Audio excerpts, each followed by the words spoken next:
Ladies and gentlemen, are you dead? Are you alive? What's going on here? Hi there, welcome. So great to be back at Music Matters. My name is Ralph Simon, and we've got something really, really special for you now. How many of you are here for the very first time? So we've got some regulars, but for the first-time virgins that have come here, we love virgins who come to Music Matters and all that matters, because you go away and talk about what we hope will be really good. And right now, we've got something extra special. So let me ask you, in fact, let's bring on our next guest, a fantastic guy who was raised in Edinburgh, now lives in London, has an incredible job as the Director of Economics at Spotify. Let's welcome Will Page. Give him a big hand. Will. Will, it's your first time at Music Matters and all that matters. Great, you're going to be doing a talk in just a minute. But ladies and gentlemen, just to set the scene for you, how about this? How many of you could start a company and in 9 years take it up to revenues of $3.3 billion? How many of you could grow a company to 100 million users, 60 million paid, and all done from a small little office in Stockholm in the Nordics? Not many. Will, you're going to show us a little bit about Spotify. How Spotify is making great progress, and what you're going to tell us will tell some of the story of what Spotify is doing, particularly here in APAC. So ladies and gentlemen, give him another round of applause. This is Will Page. Will, over to you. Thank you very much. It's great to be here. I think it's an anniversary of 10 years of All That Matters. It's 10 years of Spotify, so the company's as long as the conference. I think 13 years since I was last here. Bizarrely, when I was young, free, single, and alcoholic, I DJ'd at the Zouk Club in Singapore. So it's good to be back, even though here the Zouk Club is no longer around. So we have 15 minutes of presentation and then a good 15 minutes of Q&A. And I just want to work you all through 3 areas of our role out here. So the key point here is to make sure you understand Spotify, a Swedish company, absolutely smashed it across Northern Europe, but what we're doing out here, I think this story needs to be told and told loud and clear. So the first thing we're going to explore is how we're accelerating APAC's potential. I would imagine every single person in this room today will be discussing the addressable market, the potential of Asia, and I just want to bring our tools to this room in terms of how we approach that question and the answer that we derive from it. The second thing is to build on the IFPI conversation you just heard and look at what we've done to the music industry in this region as well. The business is growing, as you just heard. That's important for a number of reasons, not just economic, but psychology. What happens when you know that tomorrow is going to be bigger than today is something we've not had to contemplate for 15 years. And then thirdly, I want to come back to the most important piece of this puzzle, which is the artists themselves. And it's a theme that I'll be reiterating several times here, which is that consumers are now the broadcasters of music, not the gatekeepers. And in the past, we had a market that was carved up by borders. Those borders no longer exist in an age of playlists. So playlists without borders and consumers becoming broadcasters. And the impact that's had on some of our artists has been phenomenal here in Asia Pacific.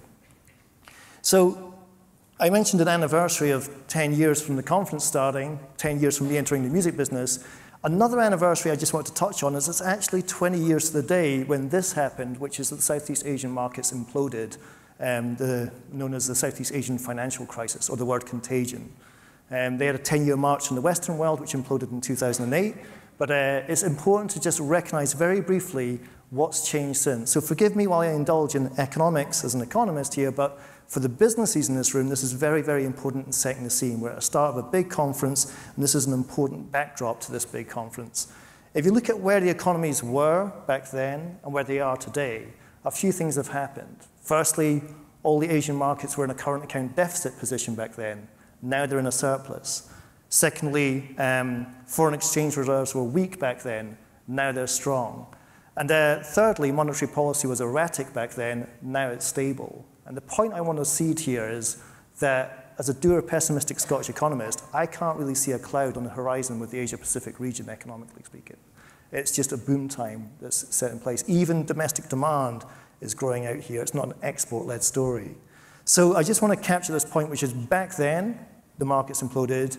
Today, you have a growing business with a stable macroeconomic backdrop. That's good for all the businesses in this room, but it's also very good for ad-funded businesses as well. Ad revenue is set to explode here too. So from that, let's pivot to the addressable market question.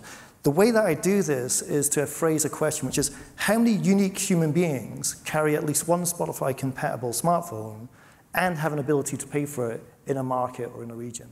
Shaving off the noise of double counting. If you carry 2 phones, I can't sell you 2 Spotify accounts.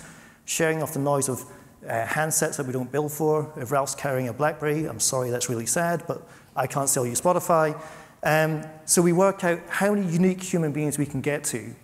And the way it stacks up today is on the left. The way it's likely to proceed by 2021 is on the right. And what I'm showing here is the population of the Asia-Pacific region, which is just under 4 billion today, and the number of those people which have a Spotify-compatible smartphone and are financially inclusive, that is, a means to pay for it, 1.6 billion. A huge number. Going forward to 2021, you can see the population of the Asia-Pacific region passes 4 billion, and the addressable market passes 2.2 billion. And without getting into the details of this, the key point I want everyone in the room to appreciate is the addressable market for us and for many companies here is set to grow by around about $500 million between now and 2021. I use the analogy of train tracks and trains. You need train tracks before you can service those trains. That's $500 million new train tracks ready to take trains like Spotify and many other companies represented here. And the convergence is clear as well. Less than half the people were in the addressable market in 2017, more than half in 2021. Moving quickly on, let's come back to the IFPI discussion we just heard and think about what's happening to the music industry here. Again, the psychology changes, not just the economics, but we're now in a growing business. So we need to understand why it's growing. We also want to pick on the Philippines as a star market for this region and explore our role. And finally, I want to touch on the fact that we're only 4 years in, and we're now 4 times the size of video streaming in terms of revenues to record labels. So this very simply takes you through what happened in a very complex, diverse region. On the left-hand side, we have 2015. The business is worth $3.9 billion. On the right-hand side, we have 2016. The business passed $4 billion. And you can see the various pieces in the puzzle moving here. Physical CD sales fell, downloads fell, and streaming grew. Within that, it's interesting to think about this, which is Japan makes up half of this business with its CD sales alone. That's incredible when you think about it. Half of this business in the Asia-Pacific region is selling something that we no longer make in Sweden. That creates risks as well, should they all suddenly stop buying CDs. Moving to the right, what you can see here is the streaming growth of 45% managed to offset those declines in ownership and produce overall revenue growth for the business. So that's a very simple snapshot of the region. Now I want to turn to the country breakdown and show you what happened across the markets in the Asia-Pacific region. And here, I want to illustrate the winners and the loser. Loser being singular because there is only one country that actually lost. So don't lose yourself in the data in the middle. We're just going to go to the left for the worst case scenario and to the right for the best case scenario. And what you see on the left here is Thailand. And what's interesting about Thailand is we weren't there in 2016, but we were there last month. So we launched in Thailand on the 22nd of August of this year. So the only country to contract last year was the one country that we hadn't got into. Moving over to the right, what you can see as a star performer is the Philippines, and we launched there in 2014. I think it's absolutely gobsmacking remarkable that we now make up the vast majority of revenues in that country. For a company headquartered in Stockholm in the north of Europe to dominate a market as far away as the Philippines, and for that country to be the best performing market in the whole region is a credit to Sunita and the whole Asia-Pacific team at Spotify. So now we've got our regional breakdown and our country breakdown. Now I want to look at format breakdown and just take a look at what we're contributing to the business and compare it to video streaming for music, that is. And what I think is interesting here is the gap between what Spotify's handed over to record labels and what's come from the video streaming market as well.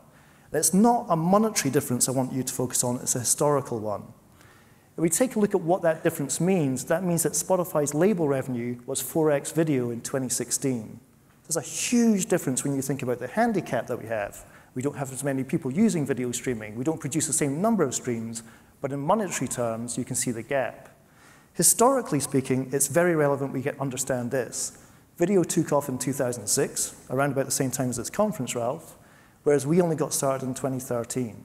Indeed, we really only staffed up in 2014. We built a marketing team in 2015, launched in Indonesia in 2016, and Sunita and her team moved into their office last week. So if the gap is that big now, imagine what happens when we finally rig out the office and start really accelerating our growth here in Southeast Asia. So that completes the industry overview there. So 3 big insights in terms of why the region is growing, which market's performing best, and what type of streaming is contributing the most to the business. Now, we come to the most important part of the puzzle, which is the artists themselves. And I just want to run you through 3 very quick case studies. And again, the force of this message is playlists not having borders, very important point for how the Asia-Pacific region is going to develop over the next few years, and the consumers themselves becoming the broadcasters, removing that gatekeeper element that previously restrained choice. So we're going to look at the New York artist Lauv and how he's crossed Asia. We're going to look at APAC and look at their Trans-Pacific success. That's a Japanese band. And then finally, we come back to Singapore and look at the Singapore artist Ling Ying as well. So we start with Lauv. And if we think about Chance the Rapper as one of the groundbreaking stories of last year, I think Lauv could be the story of this year. Essentially, Lauv is independent. He is the Chance the Rapper story of 2017, and he's something that Spotify worked very hard with. That's not just in marketing and curation, but also in things like logo design. The integration between us and this independent artist was way deeper than what we've done before. And then you have to take a look at his achievements in a very, very short space of time with a very few number of tracks. Lauv is now the 71st most popular artist on Spotify, which is incredible when you think about the hundreds of thousands of artists that are on our service. He has amassed in a short space of time 16 million listeners, but it's where those listeners are coming from which I think is the most striking point. For a New York artist coming out of the American music industry, Jakarta is his #1 city, and not far behind is Quezon City and here in Singapore. Again, reiterating, those playlists don't have the borders they once had, and these stories are becoming more frequent in nature. So from Lauv, the second of the 3 case studies is to look at the Japanese act APAC. And this artist is quite interesting in terms of timeline. So we launched in Indonesia in March of last year. We soft launched in Japan in December of last year. And what I like about this story, it's almost like we're exporting Japanese artists before we even import Spotify into that country. So if you think about it this way, we had a show in August last year, in Jakarta, Spotify on Stage. And APAC were one of the bands that are performing there. And their reaction to the fans' reaction was incredible, particularly the fact that all the fans in Indonesia were singing all of these Japanese bands' lyrics. Again, that border-crossing element kicking in. But where are they? So from performing on stage, they have since amassed 900,000 listeners. For a Japanese act in a country that we've only barely launched in, that's incredible. And again, you look at where those listeners are coming from, and we actually see that Jakarta is actually bigger than Tokyo for this band's fan base, which is remarkable given where they've come from and where we've come from. Again, the borders are breaking down. Third and finally, I want to touch on Ling Ying, which is interesting as she's an artist from Singapore, but also, as with the previous artist, an independent artist, working just with her manager, featured on our Spotlight promotional campaign, and a real border breaker when you start to think about 80% of her streams are not coming from Singapore, they're actually coming from outside Asia. So I'm going to conclude the presentation with a slightly technical slide, but I think for the people in this room, you're keen to know what we can do with analytics. So forgive me for being a bit technical here, but I want you to understand the data that we have that artists can tap into in real time for free. And we're going to look at the source of streams, where did her streams come from in this success story, and then the volume of streams in terms of how she went from 0 to well over 1 million a month in a very short space of time. So as I pull this chart up, you might be wondering what's going on here, but let me break it down for you. Source of streams is something we know. And remember this, in the music industry for 60, 70 years, we didn't know what happened after the transaction. Ralph buys a CD, that's all I get to know. Now we're monetizing consumptions, we can talk about this with clarity. So in source of streams, we can see Discover Weekly in purple here.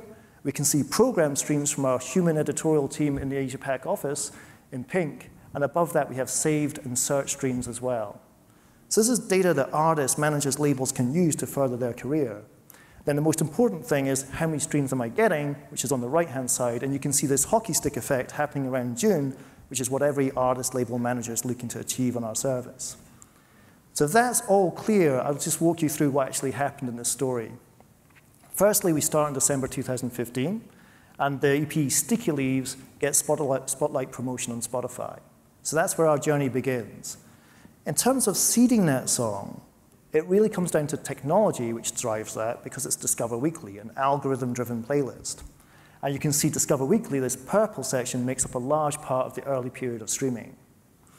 What happens next? After technology seeds a song, giving over 40 million people 40 million unique playlists, none the same, human editors are looking at reaction from human fans.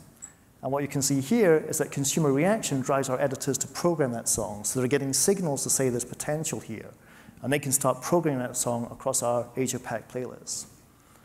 As we go forward, the key part in the story is this purple splurge bit, which comes on this second hump, the second chapter in our story, which is the reaction to programming by our curators drives Discover Weekly to start seeding the song again, this time more globally, this time taking it outside of our own borders.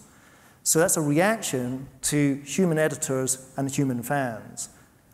Based off that, New Music Friday picks up the song, and that drives volume globally, and that's when you see the hockey stick effect.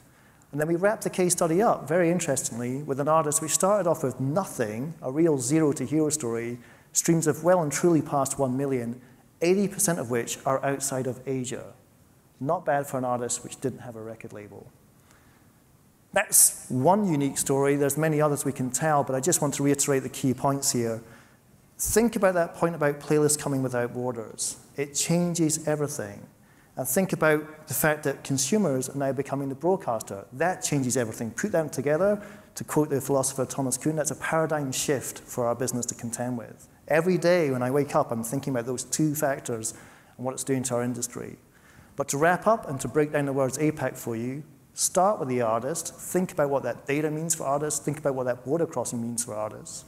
Think about the potential, 500 million people entering the addressable market in a short space of time. It's an access model which is doing this, and I want to stress what Daniel Ek said back in 2006 and what I've been saying since then as well, which is back when we discussed piracy every day and night, consumption of music wasn't a problem, monetization was. And what we've cracked now is we're monetizing consumption with this access model. And finally, what does that mean for creativity? Please hold those 4 points in your head as this conference proceeds. And I'll wrap up on that and join Ralph for Q&A. But thank you very much for taking the time to hear me. I like the way you took APAC and used those words, creativity important, artists very important. Is Lin Ying, the artist from Singapore, in the audience here today? Is she here? We thought she was going to be here so we could show her to you. Well, a couple of quick questions. Obviously, the APAC industry is growing again. Mm-hmm. Just how big could it become in the future, and what special announcements can you make about Spotify intending to have some more APAC market launches? Tell us quickly. Well, I don't think we can make any official announcements, but the best way Tell us unofficially. The best way to learn secrets about tech companies is to look at their jobs board. So it's no secret we want to get into Vietnam, but as a company which respects copyright, we have to get licensing in place before we go in. So that's happening. And it's no secret that we want to be everywhere. So you can run down the list and think about every country in the world and hope that Spotify will be there sometime soon.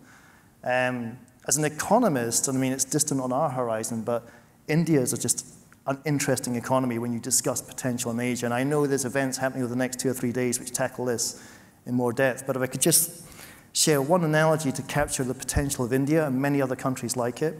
In 2010, a long time ago, I met the Minister of Trade for India, a very important politician. And he gave me a quote, which I always remember, which was, he'd seen the numbers, and what the numbers told him was, there are more Americans requesting visas to work in India than there were Indians requesting visas to work in America. Very telling. Which, when India has 3-4 times the population, you can appreciate what that means. Just to kind of back out of that and apply it to the music industry, I remember asking our man on the ground, a guy called Akshat Harbala in India, I said to him on a call, I said, Akshat, how many students are in India? And he said, oh, that's a really great question. I said, I know, because we have student plan, we have student marketing, we have a student appeal. How many students are in India? And he said, oh, the answer is either 100 million or 200 million. I thought, That's quite a big discrepancy to have. And I actually went back to that government minister and asked him about this, and he said, it's true that in India you can be plus or minus 100 million in your forecast and still keep your job. So it's a great way of thinking through just the potential. And one last thing to share with this whole audience here, and all the preparation I've done for Sunita and the team coming out here, is a Brookings paper, one that we should get the conference to circulate, but it just made a really, really valuable point, which is that 60% of the world's middle class will be living in Asia by 2025. 60%. And I just asked the colleagues from international companies here to take that one back to their fellow colleagues who didn't bother to come to All That Matters Asia, know where the party's going to be. So Will, Spotify in Asia is run by an incredible, fantastic executive. Her name is Sunita. Sunita's here in the audience. Sunita, where are you? There she is. She runs a team all across. Give her a big hand, ladies and gentlemen. Stand up, Sunita. Let people see who you are. A great job she's been doing building it here in APAC. Okay, well, here's another question for you because we've got to be tight on time. The artist case studies that you illustrated have a recurring theme, border crossing, music crossing borders. Can you expand on this briefly and focus on how it might play out in the future and Spotify's grasp of the future? Well, let's just go back to how the business used to work. I mean, beyond just talking about Spotify and streaming, just think about organizations for a minute. In the past, in the age of the CD or the download, perhaps you ran the Indonesian office and I ran the Japanese office and we met once a year at an offsite. And the way the business was carved up by borders, not just music, but media generally, was fascinating. But now those borders are removed, something has to change. And I think it's up for the people in this room to work out what it is. And the first kid on the block to crack this is going to get a lot of market share.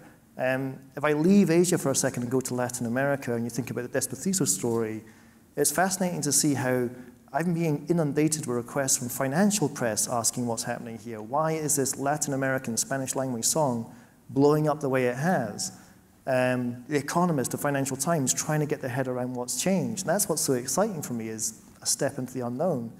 But I just ask you to think about, today we talk about that track and that story as the exception to the rule. This time next year in Singapore, the exception will become the rule, because we're going to see more of those stories, more of that migration of music happening in ways that had never happened before. So it's a very, very exciting opportunity. So Will, here's something. Spotify in the next 2.25 years is projected accurately to grow to 100 million users. Just so far, Spotify has paid out to labels, to publishers, to performing rights organizations, $5 billion. And a lot of time that you spend is on what is called the attention economy. Just very briefly in our remaining time, tell us about this concept of attention. It's an important concept, and little of that attention economy, which is so much about streaming, online, social media, in economics. Just give us a quick sense of that. It's a good topic for every company here to really sort of delve into. And I have to stress, there's not much research or academic papers that you can refer to on it, yet it's so vital. Attention is binary. You either have it or you don't. If I'm binge watching Narcos on Netflix, I'm not listening to music. That's substitutional to my attention span. But I think it's worth just looking at what's happening with attention now. Attention spans are shortening, and there's almost like a tragedy of the commons happening. Everyone's competing for attention, and it's a scarce resource. I think what music needs to appreciate, and it's a line I always remember from university, is attention economics is not just about the ability to win it, but also the opportunity to screen it out. I think what Spotify is doing for the music industry is winning that attention that could have otherwise been lost. Pause for thought on that for a second.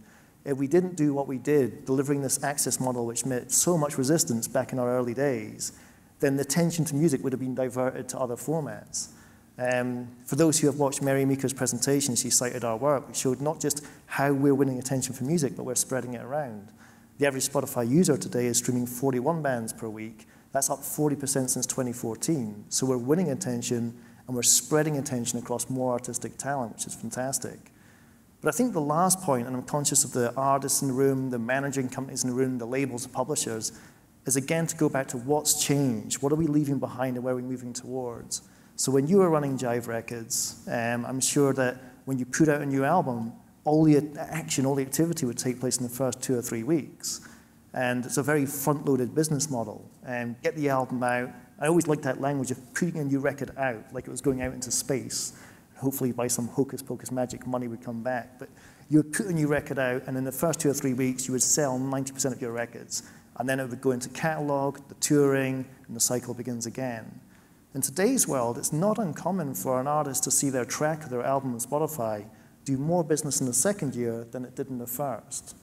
And that's, again, a very complicated shift to play in your head. But how do you adjust marketing? How do you adjust promotion to that new world where year 2 can be bigger than year 1? So, ladies and gentlemen, what do you think of that? Spotify, 61 countries, $3.3 billion in 2016, a great success story. Will, thanks for bringing us the tangible side of not just economics, but the whole notion of the way that the business is changing and the way that APAC is leading things. Ladies and gentlemen, please give a big round of applause. Stand up, Will. Will Page. Thank you. All the way from Spotify HQ. Thank you so much.